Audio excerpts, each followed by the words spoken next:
My name is Owen Mercer, and what I'm about to share with you isn't something I've ever thought I'd be talking about, let alone broadcasting to the world.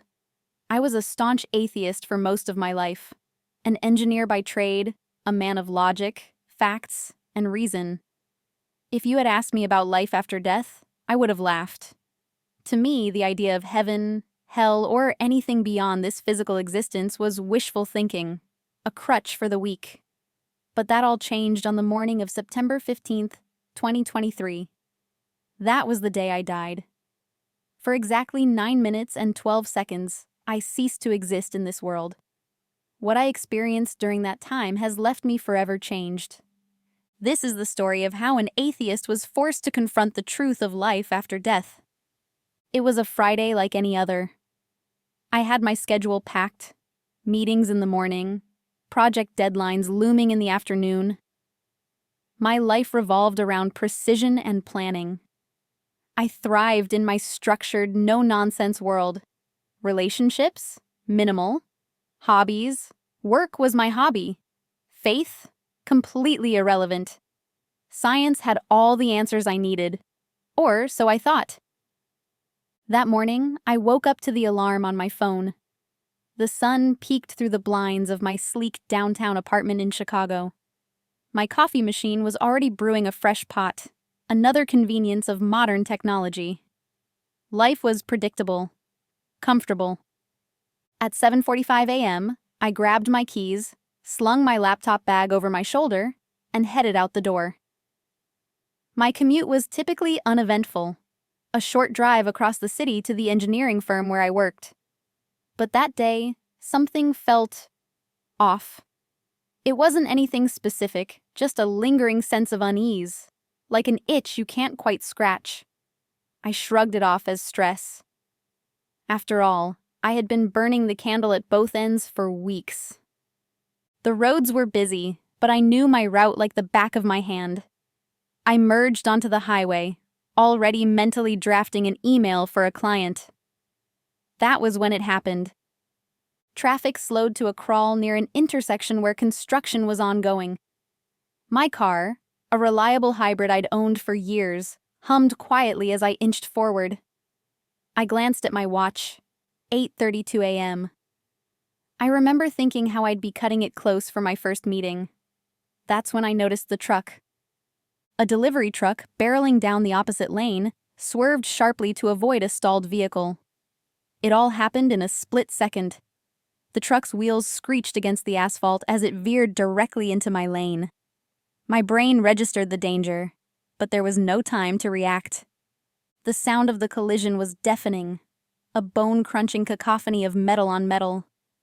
My car spun violently as airbags deployed, pinning me against my seat. Pain erupted in my chest, sharp and searing. My vision blurred, and everything faded into darkness. The next thing I knew, I was floating. That's the best way I can describe it. I was no longer in my car, no longer tethered to the pain or chaos. I hovered above the scene, watching the aftermath unfold as though it were a movie.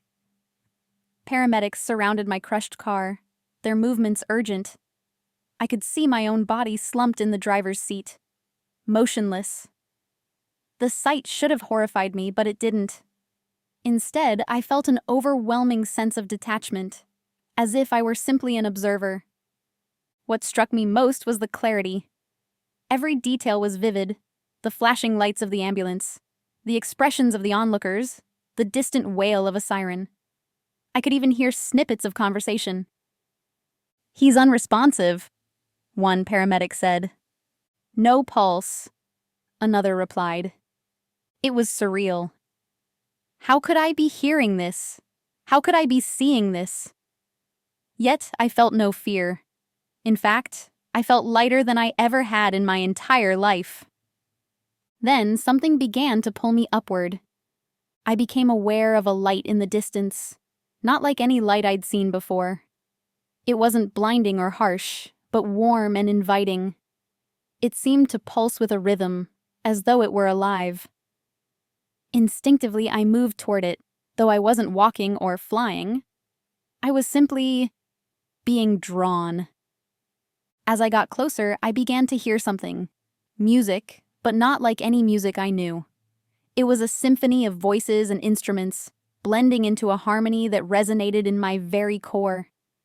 It wasn't just sound, it was emotion, knowledge, and love all at once.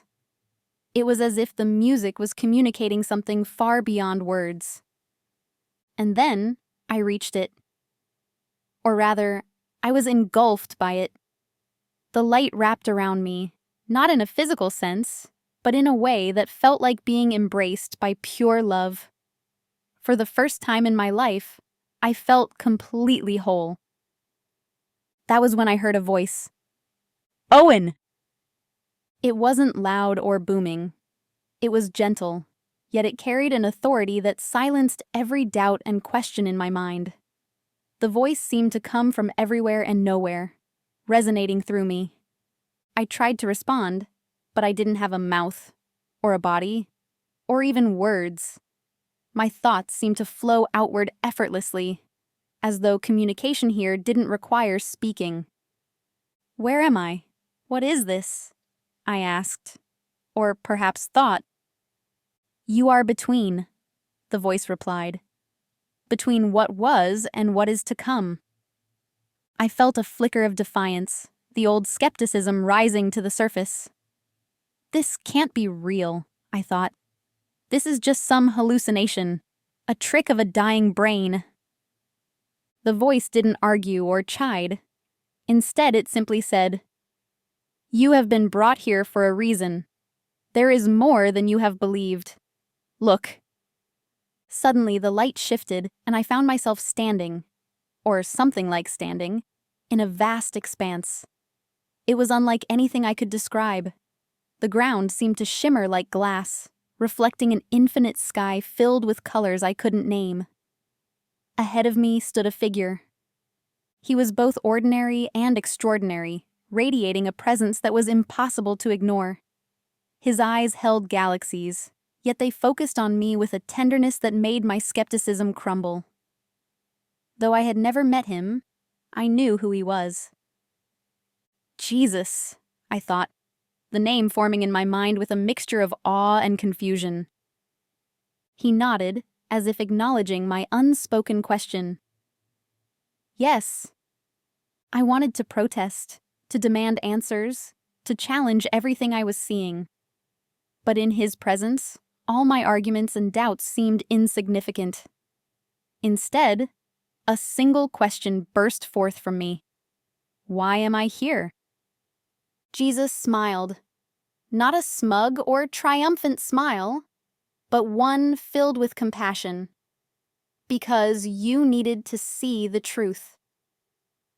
What happened next was beyond anything I could have imagined. Jesus began to show me things, not with words, but through experiences that flooded my being. I saw the fragility of human life, the interconnectedness of every soul. I saw the moments in my own life where I had dismissed or ignored things I couldn't explain, chalking them up to coincidence or chance. Most painfully, I saw the ways my arrogance and disbelief had blinded me to the deeper realities of existence. Yet, even as I confronted these truths, I felt no condemnation, only love. You have been given a second chance, Jesus said, but first you must understand what awaits beyond this life. You must carry this truth back to the world. His words were both comforting and unsettling. A second chance? Why me? And what did he mean by carrying this truth? Before I could process what was happening, everything around me began to shift again. The light dimmed, and I felt myself being pulled backward, away from the radiant presence. No! I thought, panicked. I'm not ready! But the voice was gentle, reassuring. You will return. You will remember. The next thing I knew, I was gasping for air. I felt the hard surface of a gurney beneath me, the cold sting of an oxygen mask over my face. My chest ached, and the distant murmur of voices grew clearer. He's back, someone said. We've got a pulse. I blinked, my vision adjusting to the fluorescent lights of a hospital room. Nurses and doctors surrounded me, their expressions a mix of relief and astonishment. One of them leaned down, her voice soft. "You're incredibly lucky," she said. "You were gone for over 9 minutes." Lucky? No, I thought. Lucky had nothing to do with it. Something extraordinary had happened, and I knew my life would never be the same again. After the accident, I found myself caught between two worlds. The physical world, where my injuries were healing, and the spiritual reality I'd glimpsed. Something I couldn't escape even if I wanted to. The doctors called my survival a medical miracle. By all accounts, I should have suffered severe brain damage after being clinically dead for over 9 minutes. Yet, here I was, fully conscious, processing the unthinkable. But the world I returned to no longer felt like home. Everything seemed muted, colors less vibrant, sounds duller. Even my emotions felt strangely hollow. The life I'd spent building, filled with career achievements and material possessions, now seemed meaningless compared to what I had experienced in that timeless, radiant place. And then there were the visions. Lying in the hospital bed, tethered to machines, I replayed the events over and over. I couldn't shake the image of Jesus, the warmth of his presence, the way his eyes seemed to pierce straight through me while simultaneously offering boundless love. But it wasn't just his presence that haunted me. It was what he had shown me. Moments of my life flashed in my mind like a reel of film, and I began to see patterns I had ignored. The times I dismissed people seeking help because I was too busy. The moments I chose convenience over compassion. And most painfully, the people I hurt in my arrogance. Jesus had shown me not just my life, but humanity as a whole. I saw the way our lives are interconnected, how every action ripples outward in ways we can't fully understand. And I saw something even more sobering, the consequences of our choices, not just in this life, but beyond. Yet amidst all this, I kept returning to a single phrase he'd spoken. You needed to see the truth. My first night back in the hospital, I couldn't sleep. The machines beeped softly, nurses shuffled in and out, and my mind raced. I had always prided myself on being a logical person, but there was no logic to what I had experienced. At around 2 a.m., I drifted into a restless half-sleep. That's when I heard it. Owen. The voice wasn't audible in the usual sense. It resonated somewhere deeper, like a whisper inside my soul. I jolted awake, heart pounding, but the room was empty. "Who's there?" I whispered, my voice hoarse. There was no answer, but a warmth filled the room, the same warmth I had felt in the presence of Jesus. It wasn't overwhelming this time, just enough to remind me of what I'd seen. And then, without any conscious effort, I began to remember more. The memories came in fragments, vivid yet elusive, like trying to recall a dream. I saw people moving through their daily lives, oblivious to the spiritual forces around them. Angels walking among us, unseen, intervening in moments we'd dismiss as coincidence. I also saw darker forces, shadows that whispered lies, sowed discord, and thrived in the cracks of our brokenness. These weren't cartoonish devils with horns and pitchforks. They were subtle, patient, working through systems, ideologies, and even well-intentioned people. The most shocking part was how these forces operated with frightening precision. They didn't announce themselves with chaos. They blended in, convincing people that the only truth was the one they could see, touch, and measure. I began to understand how I had been deceived, how my rejection of faith wasn't a purely rational decision, but one influenced by forces I had been blind to. Then came the most painful vision of all. In one moment, I was back in that radiant space, standing before Jesus. In the next, I was shown a chasm, a vast, endless void, darker than anything I could have imagined. It wasn't empty. It pulsed with a malevolent energy, filled with cries that echoed endlessly. "This is separation," Jesus said, his voice filled with sorrow. "Not a punishment, but the natural consequence of rejecting the light." The scene shifted, and I saw people, ordinary people, people like me, walking toward this chasm without realizing it. They weren't being dragged. They were choosing it, step by step. "But why?" I asked, my voice trembling. "They do not see," Jesus replied. "They believe only in what their eyes can perceive, their hands can hold. They do not understand that every choice is a step toward eternity." I wanted to look away, but I couldn't. I felt the despair of those who had crossed the threshold, their regret, their longing for another chance. And then I felt something else. Hope. The vision shifted again, and I saw others, a multitude, turning away from the edge. They were running toward the light, their faces filled with joy and freedom. They had found the truth, often in their darkest moments, and it had set them free. When I was discharged from the hospital, I struggled to adjust to normal life. The world felt foreign, like I didn't belong here anymore. I couldn't go back to my old routines, pretending that everything was the same. I began searching for answers. Not scientific answers. I knew they wouldn't suffice. But spiritual ones. I started reading books on near-death experiences, studying different religious texts, anything to make sense of what had happened to me. But nothing came close to the clarity and peace I had felt in Jesus' presence.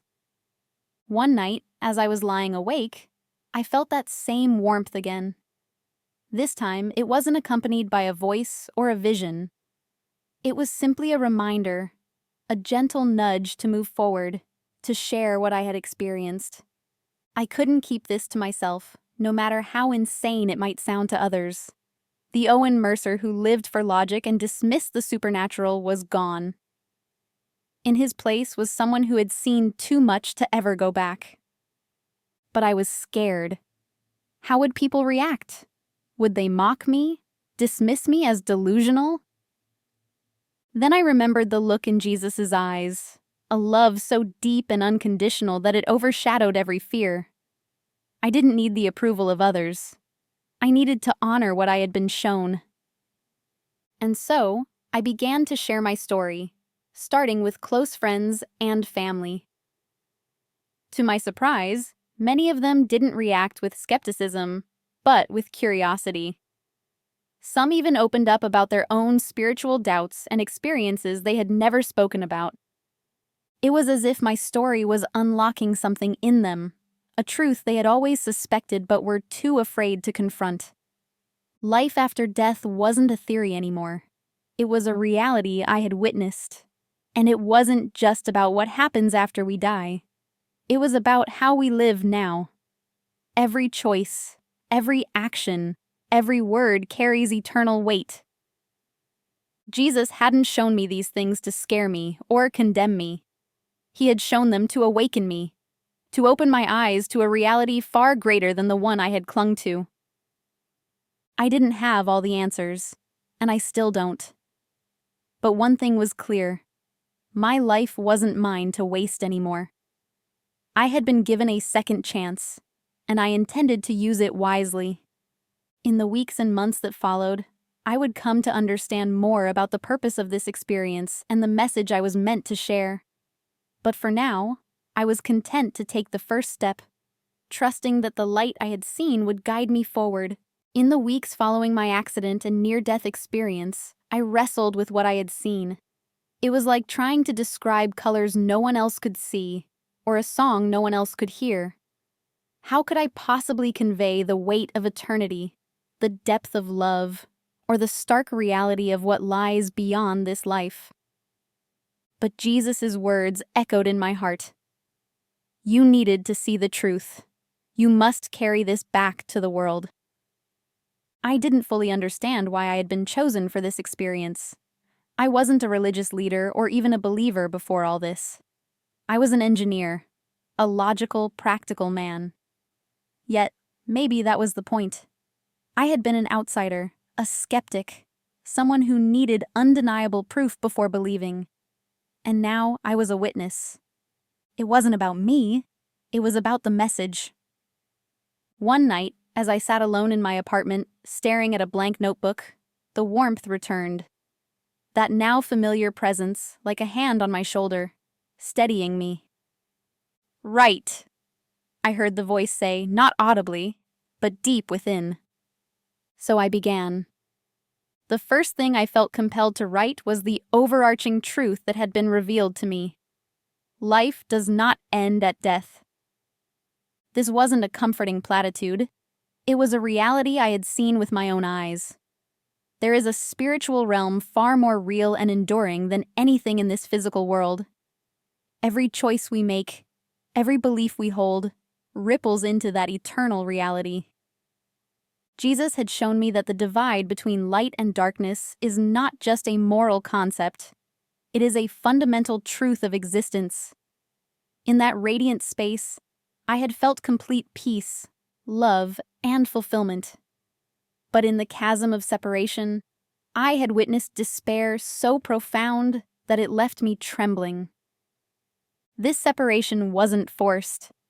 It was chosen, step by step, decision by decision, life lived by life lived. One of the most shocking revelations Jesus shared with me was how subtle the deception in this world truly is. He showed me how people are led away from the light, not by overt evil, but by distractions, comforts, and lies that seem harmless, even good. The forces of darkness thrive on our apathy and pride. They whisper that faith is foolish, that truth is subjective, that self is all that matters. I had been one of their easiest targets, a man who relied solely on logic, blind to the unseen world around me. Many will be deceived, Jesus had told me. Not because they are evil, but because they do not seek the truth. I saw how people cling to materialism, status, and fleeting pleasures, not realizing how these things dull their spirits and blind them to the eternal. The greatest lie Jesus showed me is the belief that this life is all there is. Jesus' message wasn't just about warning me of what lies beyond. It was a call to action, a plea to prepare, not with fear, but with purpose. "Time is shorter than you think," he said, "but there is still time." He showed me specific ways people could prepare their hearts and lives for what is to come. These weren't abstract ideas. They were practical steps anyone could take. Strengthen your spiritual foundation. Jesus emphasized the importance of building an unshakable relationship with God. This means prayer, reading scripture, and truly seeking Him, not as a ritual, but as a daily connection. Cultivate discernment. The world is filled with voices, and not all of them are truthful. Jesus showed me how critical it is to seek wisdom and discernment, to recognize what aligns with His light and what leads to darkness. Live with eternal perspective. Every decision we make has eternal consequences. Jesus urged me to tell others to live not for temporary pleasures, but for lasting purpose and love. Build community. He showed me how believers would need each other more than ever in the days ahead. Genuine, supportive relationships would be a refuge and strength in the face of growing challenges. Reject fear, embrace faith. Fear is the enemy's most powerful weapon. Jesus reminded me that His love casts out all fear, and that those who trust in Him have nothing to fear, not even death. One of the most sobering parts of my vision was seeing the divide that is coming, not just between believers and non-believers, but within families, communities, and nations. Jesus showed me how societal systems, driven by technological advancements, would grow increasingly controlling. What began as conveniences, like digital identification, cashless economies, and surveillance technologies would evolve into systems of dependence. At first, these systems would seem harmless, even beneficial. But gradually, they would demand compromise, asking people to place their trust in human institutions rather than in God. It will not appear as evil, Jesus said. It will appear as progress. But the choice will be clear: conform to the world's system or remain faithful to God. This choice will not only shape lives on earth, but determine destinies in eternity. Despite the challenges ahead, Jesus also showed me something beautiful: a movement of light rising in the midst of darkness. I saw people turning back to God in unprecedented numbers, their hearts awakened by the growing contrast between light and shadow. Young people especially were leading the charge, rejecting the shallow promises of the world in favor of a faith that was real and transformative. Tell them, Jesus said, that I will never abandon those who seek me. Even in the darkest times, I am with them. He showed me how he would provide for those who remained faithful, just as he had provided for the Israelites in the wilderness. Communities of believers would form, sharing resources, supporting one another, and standing firm in their faith. At the end of my experience, Jesus showed me a glimpse of his return. It was a moment so glorious, so overwhelming, that it defies description. The sky seemed to split open, and his presence filled the earth like a tidal wave of light. Every knee bowed, every voice cried out, and the entire universe seemed to tremble with his glory. For those who had remained faithful, it was a moment of indescribable joy and triumph. For others, it was a moment of realization, too late, that they had chosen separation. Tell them, Jesus said, his voice filled with both urgency and love, that I am coming soon. And for those who endure to the end, there is a crown of life waiting.